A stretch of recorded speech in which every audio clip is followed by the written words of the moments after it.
This module will review the common questions we get after the Pearls program ends. Anything not covered here can be brought to us or your Pearls team.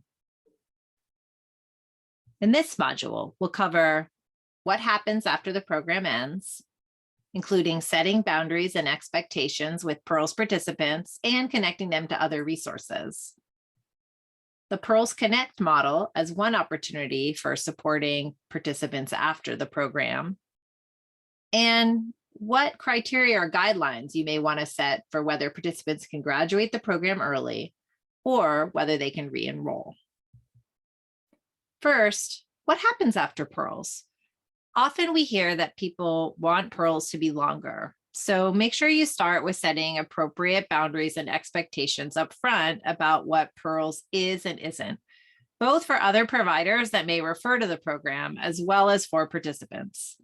The key pieces are that it is a brief or time-limited intervention and that the focus is on skill building and self-management that a person can incorporate into their day-to-day life rather than ongoing programming.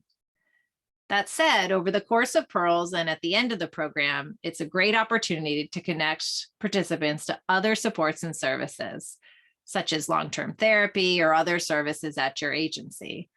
Often, services that a participant may have not been interested in when they started Pearls because of their depression or stigma or low energy may change after going through the Pearls program, and they may be more open to being connected to other supports, other medical care, as well as connections for social opportunities.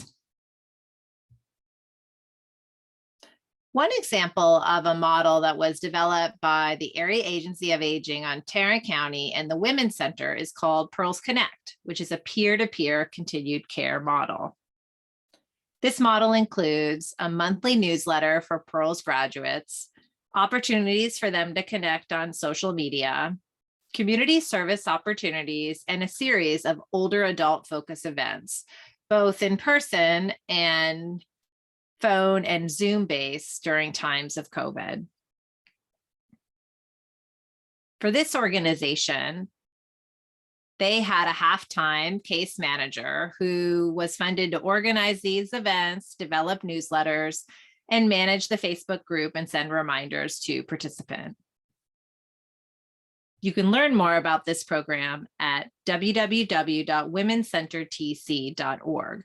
And several other Pearls programs around the country have adopted similar models where they provide a support group for Pearls participants to both provide support to one another, stay active, and reinforce those problem solving and behavioral activation skills.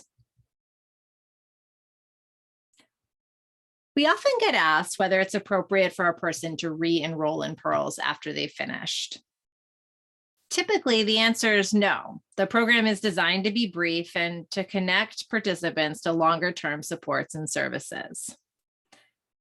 It may be okay to re-enroll somebody at least 1 year after the program ends, but consider not just the length of time, but also how the participant did the first time and whether they were able to engage and apply the skills, what might be different this time around, and whether there's a wait list. You want to make sure you're offering services equitably to all the people in your service area. It's also important you check with your funder whether or not they will allow you to count or get paid for duplicated clients. Discuss with your clinical supervisor whether one of your participants may be appropriate to re-enroll after a year after the program has ended. Maybe they've had a change in their life, a change in medical conditions or living situation, and it's a time for them to get more support on applying the problem-solving skills and behavioral activation. Next, we often get asked whether participants can graduate early from the Pearls program.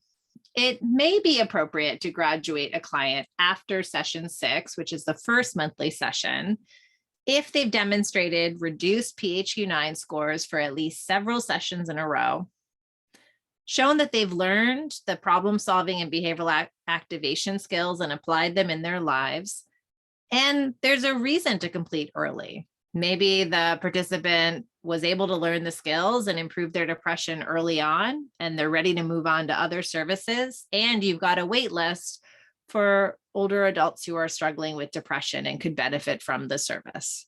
Again, discuss with your clinical supervisor whether this is appropriate, as well as making sure with your funder and organization that it's appropriate to have someone end after session 6. In the original PEARLS research, participants took part in, on average, 6 of the 8 sessions. So we feel comfortable from the evidence perspective that ending after session 6 is okay, as long as the participant has met the other criteria listed here.